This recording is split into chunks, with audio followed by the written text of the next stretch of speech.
একটি শোক বার্তা। আজ 28শে মার্চ 2026 রোজ শনিবার না ফেরার দেশে চলে গেলেন আরও এক গুণীজন ডক্টর মঞ্জিলা বেগম। হাজার স্বজন, বন্ধু বান্ধব ও সহকর্মীদের কাঁদিয়ে চলে গেলেন তিনি। ইন্না লিল্লাহি ওয়া ইন্না ইলাইহি রাজিউন। তিনি ছিলেন শহীদ বীর মুক্তিযোদ্ধা নজিবুর রহমান ও মাতা জুবাইদা বেগমের প্রথম কন্যা। মরহুমা ডক্টর মঞ্জিলা বেগম 1976 সালের রাজশাহী মেডিকেল কলেজ হাসপাতালে রেজিস্ট্রার চিকিৎসক হিসেবে চাকরি জীবন শুরু করেন। পরবর্তী সময়ে সৌদির বাদশার আমন্ত্রণে দীর্ঘ 30 বছর সৌদি আরবে চিকিৎসক হিসেবে নিয়োজিত ছিলেন। উল্লেখ্য, তিনি ও তার স্বামী দুজনে সৌদি আরবে চিকিৎসক পেশায় নিয়োজিত ছিলেন এবং সুনামের সঙ্গে পেশাদারিত্ব পালন করেন। তিনি দিনাজপুর জেলার সন্তান হিসেবে প্রথম মহিলা চিকিৎসক এবং স্বাধীন বাংলাদেশের প্রথম মহিলা চিকিৎসক।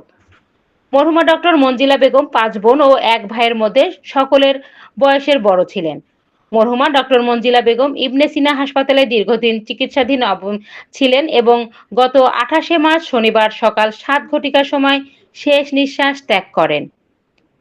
তিনি 1947 সালে জন্মগ্রহণ করেন। মৃত্যুকালে তার বয়স হয়েছিল 79 বছর। মরহুমা ডক্টর মঞ্জিলা বেগমের ইচ্ছা অনুযায়ী তার মায়ের পাশে শায়িত করা হয়। শনিবার রাত 11টার সময় হেতমখা মাজার মসজিদ রাজশাহী প্রাঙ্গণে জানাজা ও দোয়া শেষে মরহুমার দাফন কাজ সম্পন্ন করা হয়। মরহুমার জানাজা নামাজ ও দোয়া এবং অংশগ্রহণ করেন রাজশাহী শহরের অবস্থানরত সকল আত্মীয় স্বজন, বন্ধু বান্ধব, শুভাকাঙ্ক্ষী, চিকিৎসক ও সাংবাদিকগণ। স্বজনরা ওনার আত্মার মাগফিরাত ও দোয়ার জন্য সকলের কাছে নিবেদন করেছেন। সকলে ওনার জন্য দোয়া করবেন, আল্লাহ যেন ওনাকে জান্নাতুল ফেরদৌস নসিব করেন।